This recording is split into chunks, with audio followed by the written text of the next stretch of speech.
Wakilan ƙungiyoyin Fatah da na Hamas sun gudanar da wani taro a ƙasar Masar domin tattauna shirye-shirye bayan wannan takaddama da take faruwa a zirin Gaza na tsawon lokaci. Wannan taro dai da aka gudanar tsakanin ƙungiyoyi guda biyun a Masar yana da muhimmanci ƙwarai da gaske, musamman duba da halin da yankin nasu ke ciki bayan takaddama da aka daɗe ana yi da ƙasar mamaya.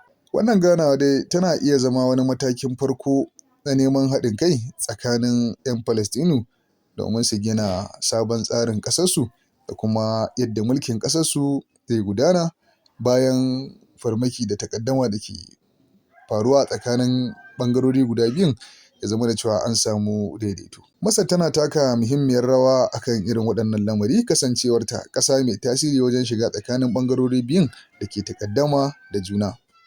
Sai dai akwai wasu al'amura wanda ba su gama warwarewa ba. Shin Fatah da Hamas za su iya cimma yarjejeniya tsakaninsu bayan shekaru da dama na rarrabuwar kai da takaddama da juna? Shin ƙasashen waje musamman Amurka da Isra'ila za su bar su ya zamana cewa sun tsara makomar Gaza da kansu ba tare da sahalewarsu ko sa hannunsu ba? Idan har aka samu haɗin kai tsakanin Fatah da Hamas, hakan zai iya zama wani babban ci gaba ga al'ummar Falastinu da kuma matakin farko na samun cikakken 'yanci daga mamayar ƙasar mamaya. Taron da aka yi dai tsakanin waɗannan ɓangarori guda biyu yana ɗaya daga cikin rawar da wasu manya suke takawa domin toshe hanyar da ƙasar mamaya za ta ƙara samun wata damar kurɗawa a tsakaninsu ya zama ta rarraba kawukansu ta mulke su gaba ɗaya.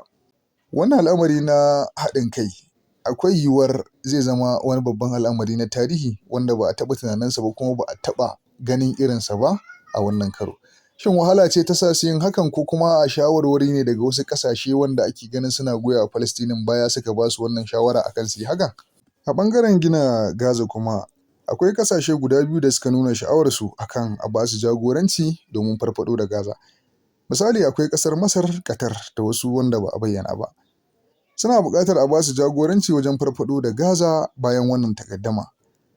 Ya dangantakan wannan al'amari da ƙasashen duniya? Fatah dai da Hamas suna neman su karɓe iko da matsayin ƙasarsu ya zama sun zama sahihan wakilai ga al'ummar ƙasarsu, kada ya zamana sun ba da dama wata ƙasa ta ƙara shigowa domin kunna takaddama ko tarzoma a tsakaninsu. Idan wannan tattaunawa ta Masar ta kai ga nasara, hakan zai iya zama wata sabuwar yunƙuri na zaman lafiya wanda ba a taɓa ganin irinsa ba.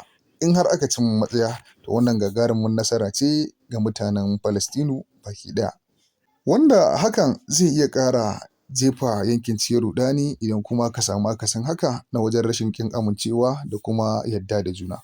'Yan uwa, shin ya kuke ganin wannan al'amari?